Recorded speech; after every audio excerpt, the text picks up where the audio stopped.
Yeah, I did talk to her. Good morning. So happy to see everybody this morning. So, let us begin by affirming that God, omnipresent, is the only presence and the only power, and that we live, move, and have our being in God, and that we are surrounded by the peace and love of God all the time. And all is well. And we all affirm together, and so it is. Let us stand and sing our joy song.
I have on 5 hats today.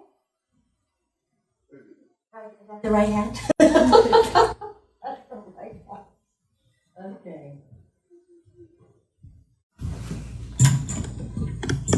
Well, that was a rousing rendition. Thank you for singing.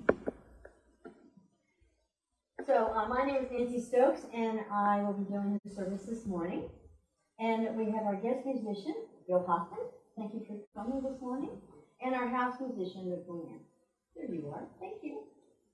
So I would ask you to put your phones on silent, please. Leave them on mute before the rest of the service goes on. Thanks. So I'm going to take a cue from Marita this morning, and I'm going to say, I need some gratefulnesses. Who would like to share what they are grateful for today? Pam, yay! Always the first with a hand. Yay! I am so grateful. I'm grateful for a lot of things, but in particular, my assistant at work, whom I rely on so much, has been going through so much. It's unbelievable. It's more horrific than even a movie. And I am so grateful that she is at work today with our people. I think for her it is a very healing experience, and I'm glad that she can do that, because it's a tough job and somebody's got to do it. And I am really, really grateful. Nice, thank you. All right, anybody else? Oh, yes ma'am, Ann? I'm grateful for Nancy and Pam. I wasn't here last week, and they handled everything beautifully. And they're taking over while Jan's in Ireland. Well, thank you, Ann. That's very kind of you. Anybody else? Oh, Marita. I'm grateful that this young man here is so much better than he was on Friday, because he arrived with poison ivy all over, and 3 of these things.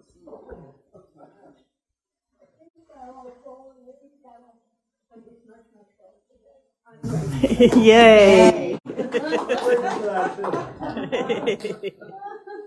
Anyone else?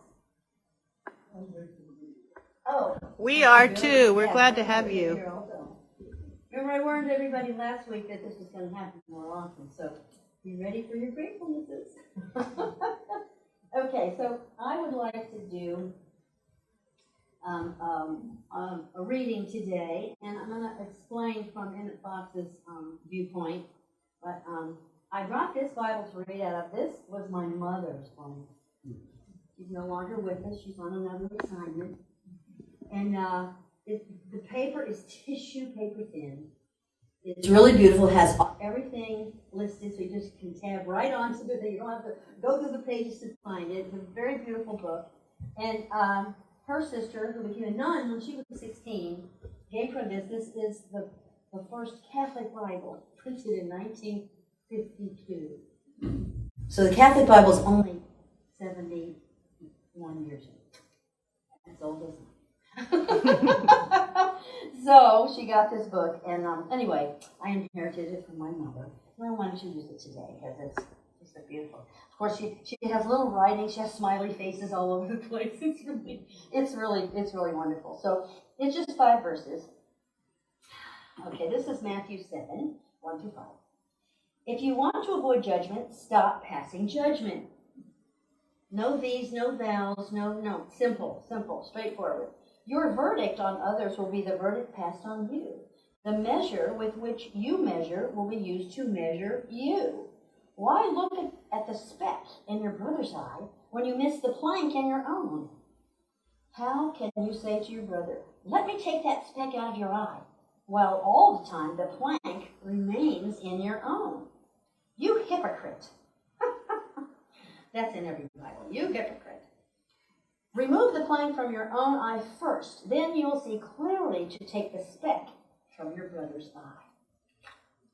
That's basically what it says in every single thousands of Bibles in the world, no matter what translation you're using. So I would just like to read to you this short piece by Emmett Fox. It is in his Around the Year, which is that, you can read something from him on a daily basis. So, and I just hit his expression of importance of those 5 verses was so shocking to me. I thought, I just have to read this today. He said, these few verses consist of only 100 words, and yet it is hardly too much to say that at this simple face value, they comprise the most staggering document ever presented to mankind. In these 5 verses, we are told more about the nature of man and the measuring and the meaning of life, and the importance of conduct, and the art of living, and the secret of happiness and success, and the way out of trouble and approach to God, and the emancipation of the soul and the salvation of the world. More than all philosophers and the theologians and the savants put together have told us, for it explains the great law. People are very apt to think, especially when they are strongly tempted, that they can probably escape the clutches of authority in some other way. If, however, they understood that the law of retribution is a cosmic law, impersonal and unchanging as the law of gravity, they would think twice before they treated other people unjustly. The law of gravity is never off duty, and no one would ever dream of trying to evade it or coax it or bribe it or intimidate it. People accept it as being inevitable and shape their conduct accordingly. And the law of retribution is even as the law of gravity. Anyway, I just thought that was, he was so, about that. Just that little piece right there. So I imagine that if we focused and lived our life just from those 5 verses of Matthew, just think how different everything is. Okay, let's say our divine sign statement of being together. God is all, both invisible and visible. One presence, one mind, one power is all. This one that is all is perfect life, perfect love, and perfect substance. I am the individualized expression of God, and am ever one with this perfect life, perfect love, and perfect substance. Thank you. Bill.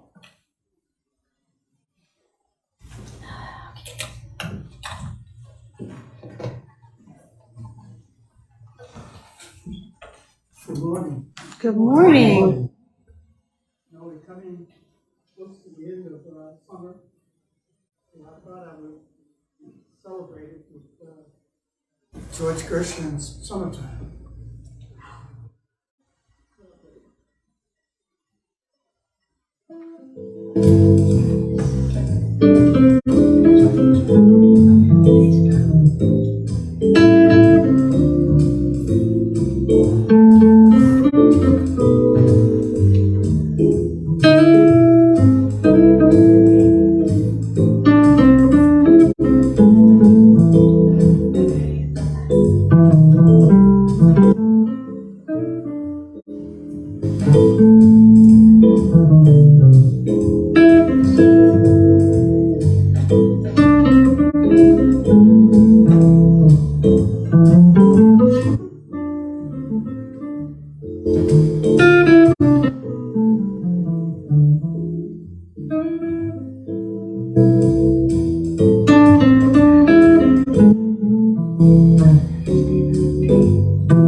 Thank you, Bill. It was lovely. Although summertime's not quite over. But thank you. It was lovely. Okay. So now's the time for our healing meditation.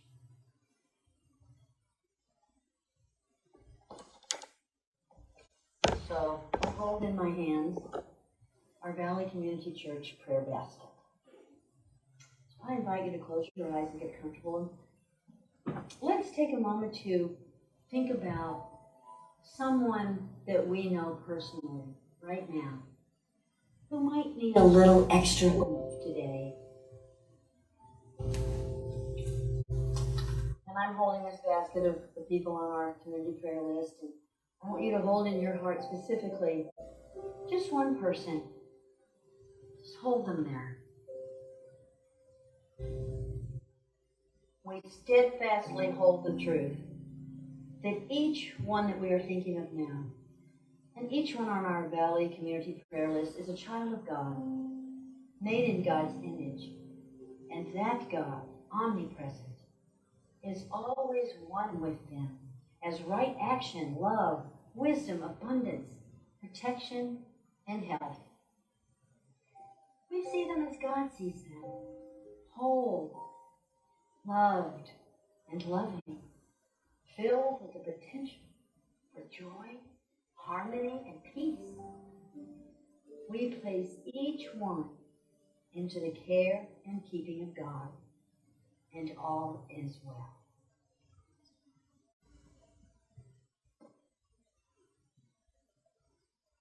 And now I invite you to take a cleansing breath, a deep cleansing breath. Let it out. Another breath in.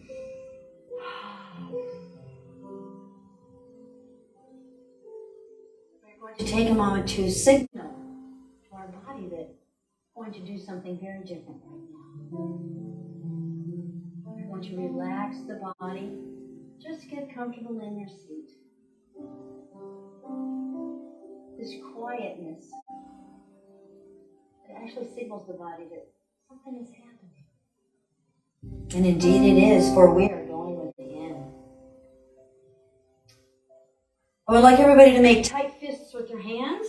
Make tight fists. Come on, you can do it. Make a tight fist. And then I want you to take a deep breath in. Let that breath out.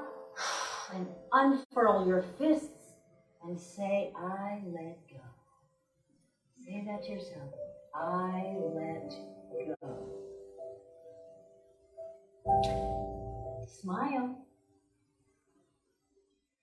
Before we go within to commune with our Father, we want to let go of everything we brought in with us today. We want to just let it go. And this tightening of the fists and opening of the fists signifies that. It symbolizes that you are willing to let go even for a few moments. So let us step into that place where we commune with the divine presence within. Breathe.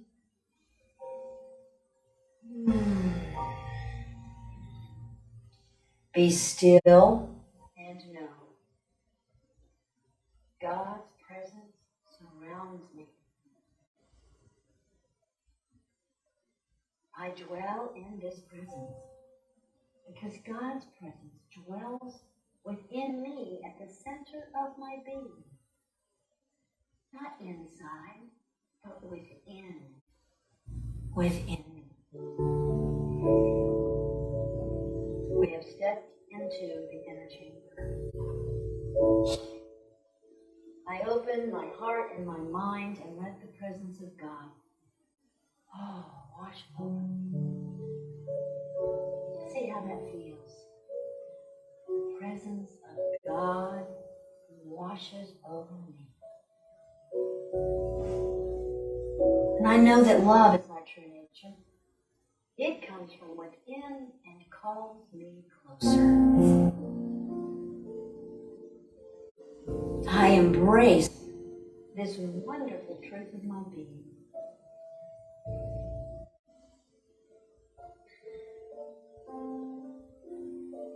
Love shall so shine forth from me today that it illuminates my entire world. Smile. For this is wonderful. The realization of joy and of love is wonderful.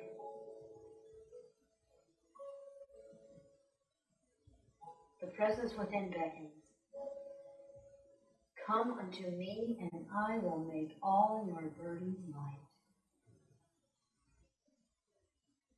I abide within this sense of endless love emanating from the presence within. The language of the presence, the language of God, is the language of silence. Let us abide there where we are lifted up.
leave you nor forsake you.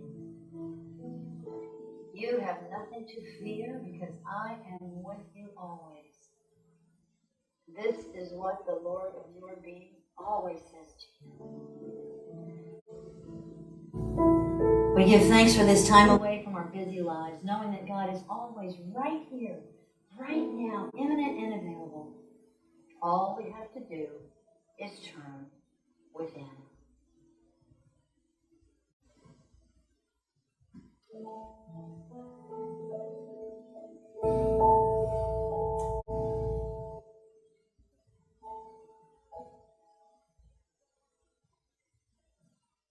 And while we are in this quiet space as we pray together, let us say the Aramaic translation of the Lord's Prayer. Together, Our Father, who is everywhere, your name is sacred, your kingdom is come, your will is throughout the earth, even as it is throughout the universe. You give us our needful bread from day to day, and you forgive us our offenses, even as we forgive our offenders. And you let us not enter into materialism, but you separate us from error. Because yours are the kingdom, the power, the song, and the praise, from all ages, throughout all ages, sealed in faith, trust, and truth. Amen.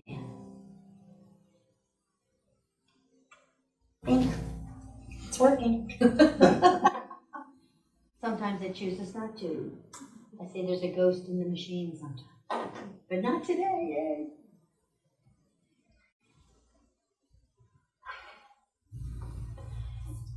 Give me a man with plenty of nose. That is the title today. I remember when I was in my 20s that the woman across the street from our house died very young. My mother was devastated. She just couldn't figure it out. This was a church-going woman of the highest character. How is this possible that she died so young? Well, this reminds us of who else? Job, right? Job says, I'm doing everything right. Why has this come upon me? I don't deserve this. Job tried to reason with God that he was a good man, but Job overlooked one thing, as did my mother. The laws of life and of the universe are exact. We ask ourselves why things happen to us, why we have so many heartaches, why we have so much grief in our life. I'm a good person, you say. Job was a good man, right? No one would argue that Mrs. What's-Her-Face wasn't a good person. At least on the outside, it looked that way. But perhaps they were guilty of slovenly speech. That word slovenly, even to say slovenly. Such a funny word in my mouth, slovenly. But in Job's case, he might have been doing all of his sacrifices and all of his religious duties perfectly. But what if he engaged in talking about all the evil out there? The horrible political state that the Hebrews were in at the time. Or what about the bad weather they'd had lately? Or, the injustice in the world and all those awful men out there. Well, we don't really know, but something was definitely amiss. It is amazing, actually, how we take speech for granted. We learn to talk when we're very young, right? But nobody tells us the consequences of our speaking. Our speaking becomes habitual, and we don't even think about what we just said. I once had a professor who would blithely say that he had no idea what he was going to say until he heard it coming out of his mouth. Yeah, well, many of us don't even know what we've said even after we've said it, and we heard it come out of our mouth. I mean, it's like we're speaking, we're using that sense of speaking, and then we're hearing, that's a second, still don't get it, still don't remember it. Our responses to people become reflexive, just like breathing. We don't pay attention. I would like for us to take a lesson from Napoleon Bonaparte. Hence the tiny, tiny, weird French accent in the beginning. So we really could learn a lesson. So he believed his whole life that a big nose was a sign of great character. One of his sayings that he is known for is, "Give me a man with plenty of nose." If one of his men was up for a promotion, Napoleon would say, "How big is his nose?" "Give me a man with a big nose."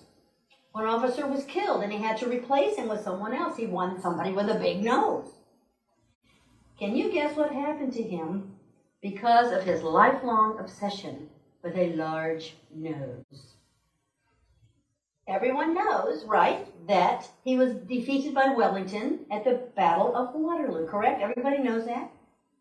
History, do these guys know? He's shaking. No, I don't know that. He must not have had that already in class yet.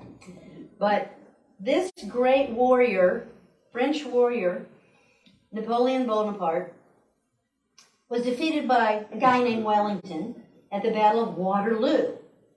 But did you know, and this is the most amazing part, Wellington had the biggest nose in British history.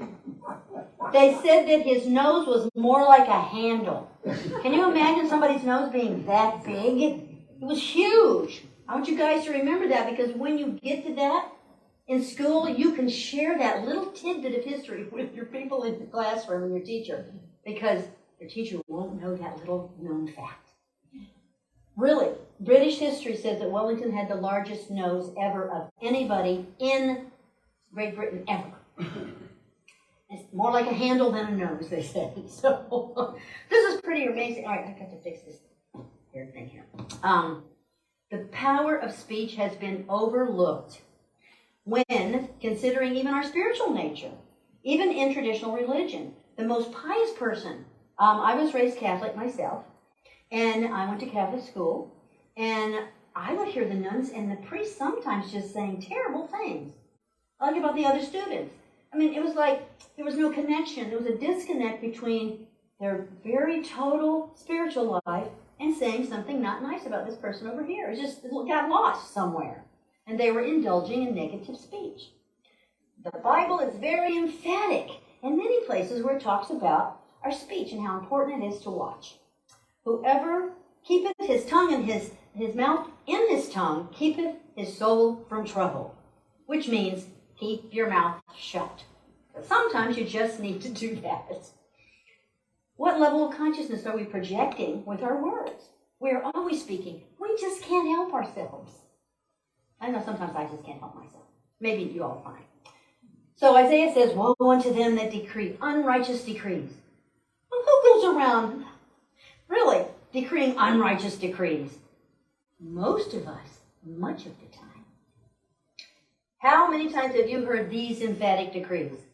"Ah, my back is killing me." Is it really killing you? "Oh, nothing ever works out for me." Well, that's what happens when you get old. "I just know something terrible is going to happen. I am sick to death of being sick."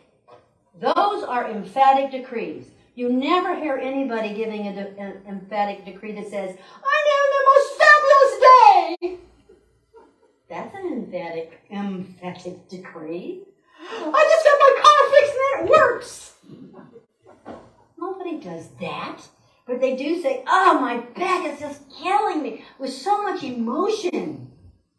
Right? Very emotional, lots of conviction. It is self-fulfilling prophecy at its best. We seem to have a greater repertoire of negatives than positives.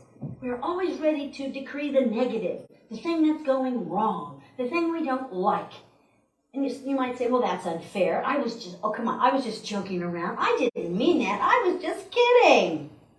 What if your subconscious mind can't take a joke? What if all of these off-the-cuff remarks that we constantly make finally get some momentum and are thrown back at us because we declare them so often? Now, in my classes, I have talked about what I call the pigeonholes of the mind.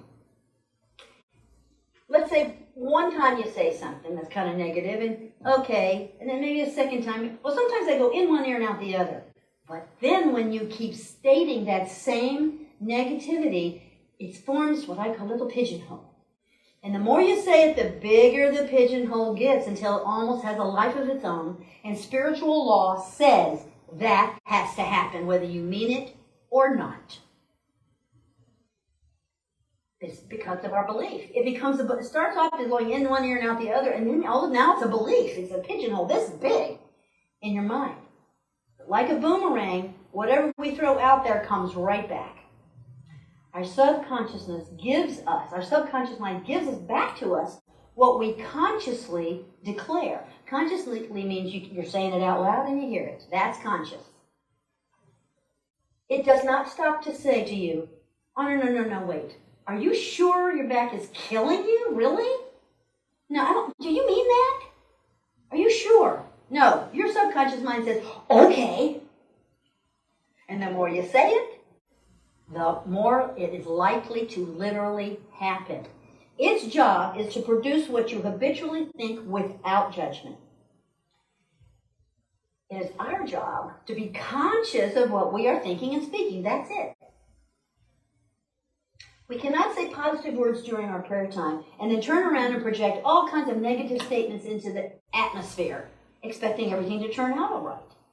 Our thoughts, our words, and our actions outwardly must be congruent with our inner life. It needs to match. Our subconscious mind is constantly receptive to everything we say and do and think, and its only job is to make that manifest out there. So the question of the hour is, how do we only get the subconscious mind to give us what we want? Well, there's only one way, and that is we must think and say only those things that we want to see manifest out here. We talk about what we want, not about what we don't want. My first introduction to New Thought, which many of you have heard, is about 27 years ago. It's from my friend Marty in Florida, and she is no longer with us. She's on another assignment. Apparently, when I first met her, I was just full of all kinds of worrisome, negative statements. And one day, she just looked at me and she said, if you keep saying that emphatically, what will your life look like 5 years from now? Well, I never forgot that. And I teach that in my classes because that is a showstopper. If you listen to yourself, if you hear yourself, if you pay attention to yourself, to your self-talk, to what comes out of your mouth, you can find out what you believe. And if you don't like it, you better stop it. You better stop saying that and thinking that. So I add the question, is that what you want? And if my answer is no, then I switch my thinking. I turn the other cheek and I focus on something else. I don't keep focusing on that. That's what Jesus meant when he said turn the other cheek. Turn your focus. Stop focusing over here. Focus over here. Here's a perfect example. If I constantly say that people are a pain in the patootie, I might end up with hemorrhoids in 5 years. That is literally how that works. I swear. It is because you know people who talk like that. You've heard them in the workplace. You've heard them in different places. And that's like a phrase that they use all the time. And it's like, well, do you really want that? No. So I would say come up with a different phrase. So I would say don't say it even jokingly. That's the whole point. The subconscious mind can't take a joke. There is a story in one of Emma Curtis Hopkins' books about a woman who essentially was just very simple by nature. She inherited a beautiful home from a relative, but she kept denying the gift constantly. She would just say, just in passing conversation, oh, I don't really need this big house. I can live out of a trunk. Guess what? Later in life, she ended up losing this beautiful piece of property. I don't remember how that happened, but really it happened because of her consciousness. It doesn't even matter how it happened, because it happened because of her consciousness about it, and that she didn't need it and she really didn't want it. So she lost the house, and she had to move in with her sister. So she spent the rest of her life living in a small bedroom with all of her possessions, relegated to a small trunk. That's it. That's what happened. So this is a great story, a great lesson, because her desire was fulfilled. She got exactly what she was talking about and focusing on. So anything that we constantly say with conviction and emotion is likely to come true literally. So remember that the subconscious mind does not know that you don't literally mean that. So I want you to watch your thinking this week. I want you to hear yourself. Jesus knew the importance of speech. He said, by your words you will be justified, by your words you will be condemned. How more simple does he have to say it, or anybody say that than that? That's a direct instruction. He's telling us to watch our words and our thoughts.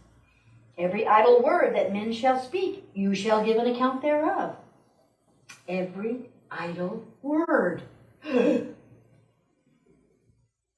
We talk a lot as human beings.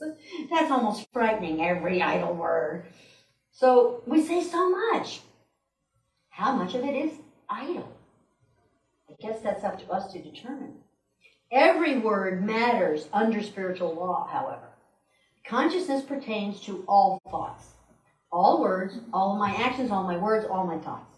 So we must retrain the mind and our speech and our actions so that they are congruent, so that they match. Words are the most powerful agent of the mind. How can we control our words? How do I keep the mind positive? How can we always think positive? Always think positive thoughts. Well, that's a tricky one, but it can be done. It takes discipline. But here's a technique I want you to try. If you can't figure out even what your beliefs are, you're not really sure what you believe, because it is beliefs that we have to really pay attention to besides our words. If you can begin to control your thoughts, you can begin to control your thoughts by listening to your words. What comes out of your mouth? That's an easy way to see what's happening in your mind, is listening to what comes out of your mouth. And then you control your thoughts more, because you hear what's coming out of your mouth and like, oh no, I don't want to say that, or I don't believe that. And then you start changing your thinking. Our words reflect thought, and our words can influence our thoughts. So paying attention to what we're saying, what comes out of our mouth, is very important. So in the biblical way, it would say, set a seal upon your lips and say the positive word so that you can change your thought. Only say those things that you want to see unfold in your life. So here's another little story. A young lady was on her bicycle. She took a spill, and she got up from her bicycle. She was under it. She was just mangled. Scraped her knee. So she's sitting on these people's front porch, and she's just holding her knee, and she's making her face. And a man sees this happen, so he gets out of his car, and he comes up to her and says, little girl, are you okay? I saw you fall off your bicycle. And he says, but you're not crying. I know it hurts. She says, yes, it hurts. He says, but how do you keep from crying? I just tell myself to stop that, and I make me mind me. What instruction out of the mouth of babes? I tell myself to stop that, and I make me mind me. We can all take a very nice little lesson from this little girl. I just thought that was a fabulous story. That comes from Eric Butterworth. So as long as we allow ourselves to indulge in a constant stream of negatives, we are actually forming a pattern in our subconscious mind that will continue to reproduce themselves in other ways in our lives. So somewhere along the way, we must overcome this permissiveness of speech and control it by saying, stop that. You're just talking to yourself. Stop that.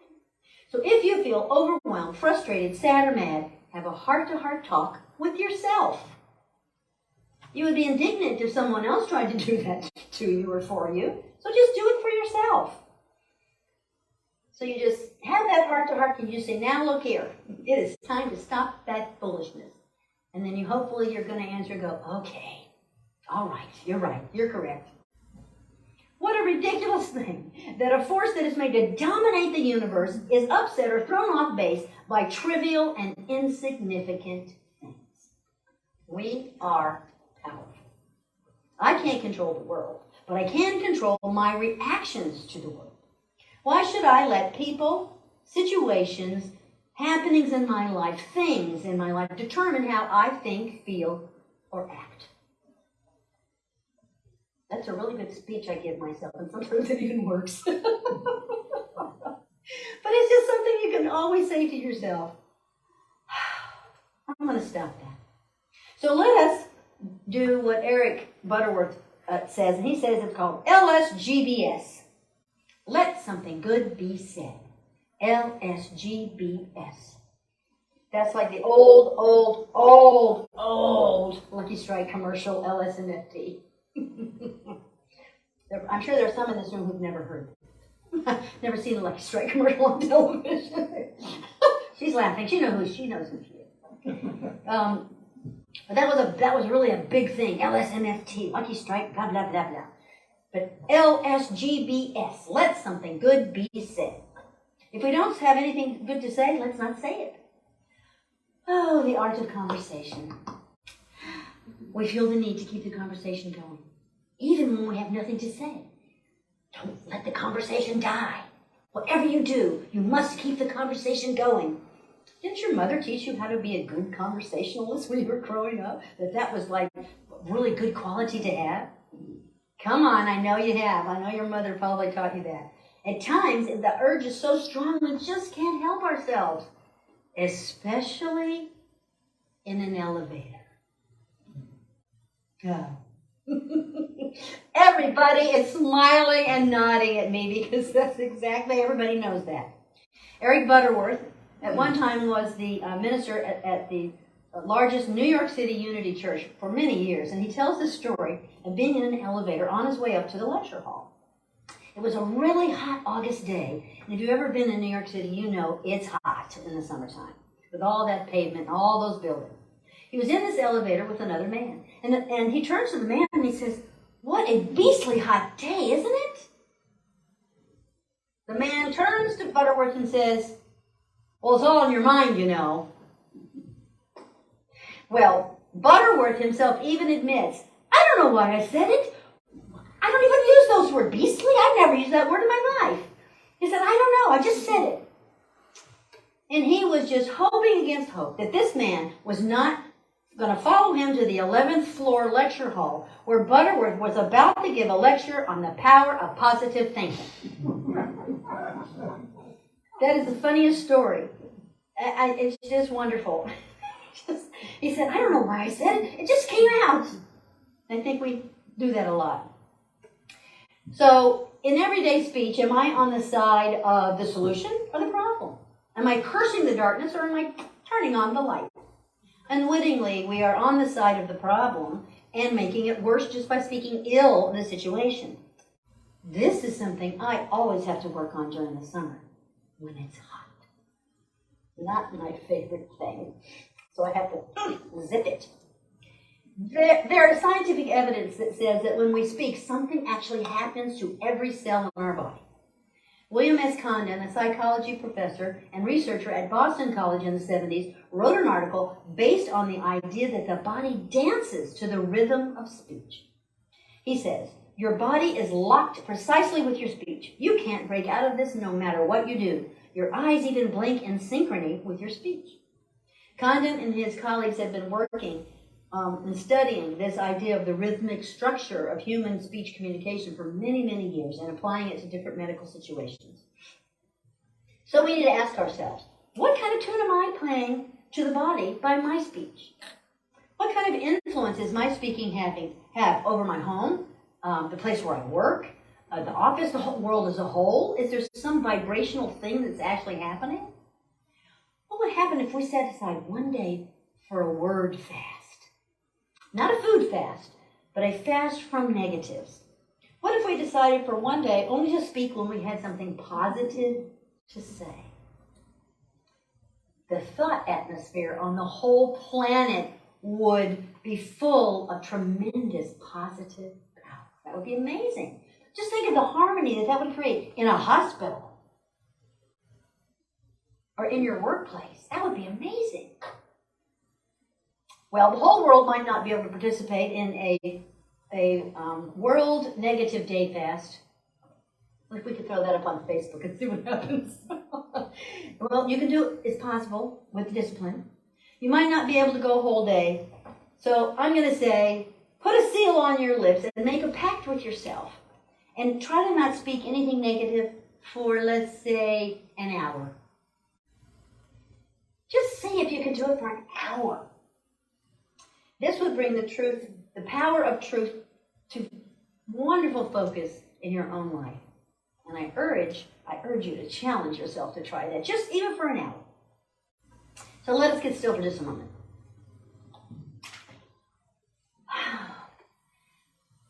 Let's identify ourselves with the great positive. Say quietly to yourself, I am whole. I am one with infinite mind. I am peace. I am love. I am harmony. I am free. I am being me. In this consciousness, let us know what Jesus said. You shall know the truth, and the truth shall make you free. We praise God for this consciousness, and we all affirm together, and so it is. Bill.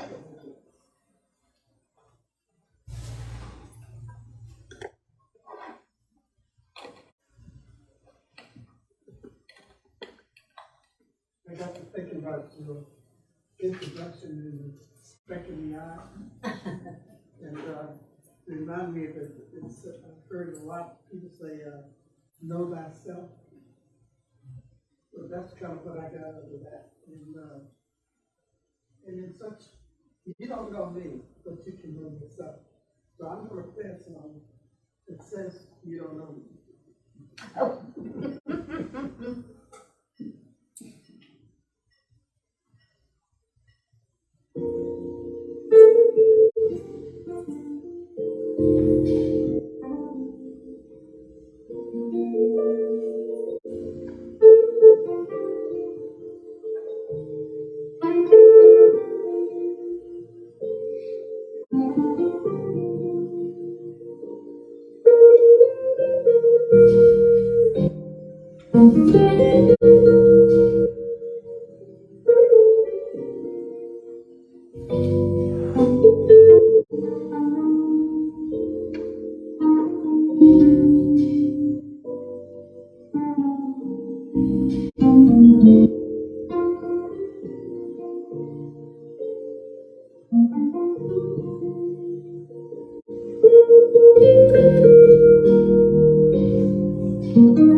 Thank you, Bill. So now is the time when we get to give thanks for all the wonderful gifts that we have. Time, talent, treasure. Doesn't matter, whatever you have to give, you give from your heart, and we certainly do appreciate that. We have our donation basket up here if you'd like to put something in there this morning. You can also do it online on our website. So let's say the blessing of the gifts today. This is our chance to give back, give thanks.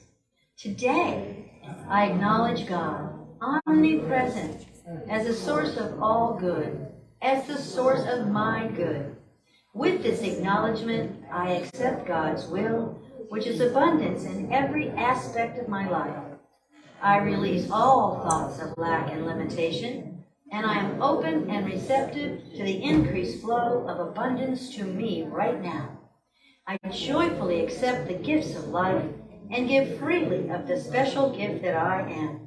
Through me, God omnipresent blesses and multiplies this gift for all. Thank you, dear God. Okay. Putting on another hat now. Announcements. Okay, there was a potluck after church this morning. If you'd like to come and participate, whether you brought anything or not, please do come next door. Flowers today are sponsored by Judy Mason. Good morning, Judy. Glad to see you this morning. In memory of her son, Chip. Craft night is Friday with Pam and Ann. Are you planning on doing that or no? Yes, we are. Oh, do you know what you're going to do? We're going to be started. We're going to be engaging with pine cones. Oh, pine cones. Oh, so if any of you all would like to come and learn how to make wild, crazy woodland creatures. There will be creatures, and for those who feel more like just gathering a little mental health with some busyness, we'll be painting some to make our fall wreaths. Yeah. Sounds like fun. Anybody's welcome to come, and that is at 6:30? Correct. Okay. Wednesday night, there will be from 5 to 6:30, reading class with Marita. They are doing Conversations with God, Volume 3. And then after that, there is the coffee group meets from 6:30 until, sometimes it runs late. Marita, did you have anything did you want to say? Nothing to share? Anybody else? Okay. Those are our announcements. Okay. We're getting very close to the end. What time is it? Oh, almost 11:30. Okay, so we are going to now, we have started, over the last few years, we have started praying for the world first.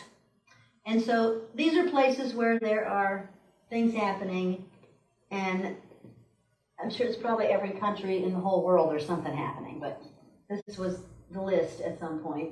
And we especially pray for all the peacekeepers and the people who are experiencing less than perfect life in their life. So we say this with the people of the world in our hearts, and we're going to say that together. The light of God surrounds you. The love of God enfolds you. The power of God protects you. The presence of God watches over you. The mind of God guides you. The power of God abides in you.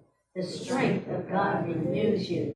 Wherever you are, God is, and all is well. We affirm this for everybody in the world, whether it looks like everything is all well, because we want to affirm the actual truth of being for everyone. So now we would like to say a few words, pray for America. I'll start. We affirm that peace and unity prevail across all barriers of language, color, or creed. That our elected and appointed community, state, and federal leaders serve for the common good of all.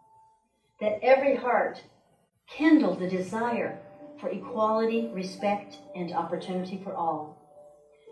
That we inspire all with the courage to speak out against hatred in any form. And we remember that with God, all things are possible. So please take a moment to go within to add your own prayer to that.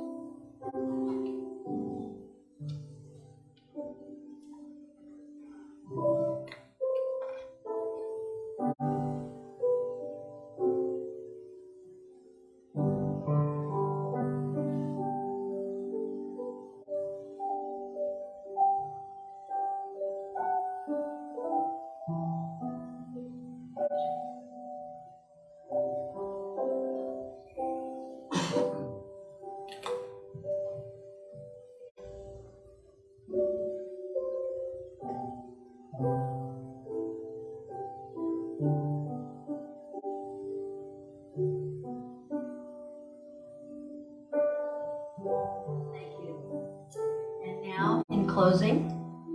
We're going to sing a song after this, but I always like to have a little closing. Infinite Presence, as we go forth today, we know that you are in every step we take, every thought we think, and every word we say. And let us affirm together with joyful enthusiasm, and so it is. And we are going to get up and we're going to sing Joyful, Joyful. It's going to be fun.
wonderful, wonderful week, and thank you all for coming this morning.